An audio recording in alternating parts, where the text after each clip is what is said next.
எல்லோருக்கும் வணக்கம். யூனிவர்சிட்டி மெட்ராஸில் இன்றைக்கி என்ன அப்டேட்னு பார்க்கலாம். கல்வி உதவித்தொகை பெறுவதற்கு ஆதார் இணைப்பு கட்டாயம்னு யூஜிசி அறிவிச்சிருக்காங்க. அதற்கான லாஸ்ட் டேட் வர ஏப்ரல் 15 யூஜிசியோட புதிய விதிமுறையின்படி அனைத்து உதவித்தொகைகளும் இனி ஆதாரோடு இணைக்கப்பட்ட வங்கி கணக்கில் மட்டுமே அனுப்பப்படும் அறிவிச்சிருக்காங்க. ஸோ மாணவர்கள் தங்கள் ஆதார் விவரங்களை எஸ்எஃப்எம்பி போர்ட்டலில், அதாவது ஸ்காலர்ஷிப் அண்ட் ஸ்காலர்ஷிப் மேனேஜ்மெண்ட் போர்ட்டலில் ஒரு ஏப்ரல் 15 இணைக்கணும்னு சொல்லியிருக்காங்க.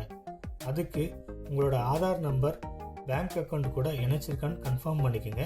சப்போஸ் உங்களோட ஆதார் எண் பேங்க் அக்கௌண்ட் கூட இணைக்கல அப்படின்னா உடனே உங்களோட பிரான்ச் ஆஃபீஸுக்கு போயிட்டு உங்களோட ஆதார் எண்ணை உங்களோட அக்கௌண்ட் கூட இணைச்சிருங்க. அப்படி இல்லைனாலும் உங்களோட பேங்க்கோட வெப்சைட்டில் போய் உங்கள் ஆதார் எண்ணை இணைக்கலாம்.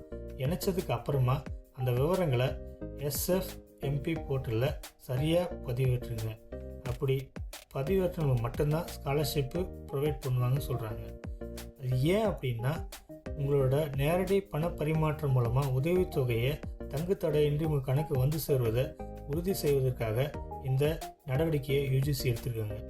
ஸோ இந்த தகவலை உங்களோட நண்பர்களுக்கு பகிருங்க. தேங்க்யூ.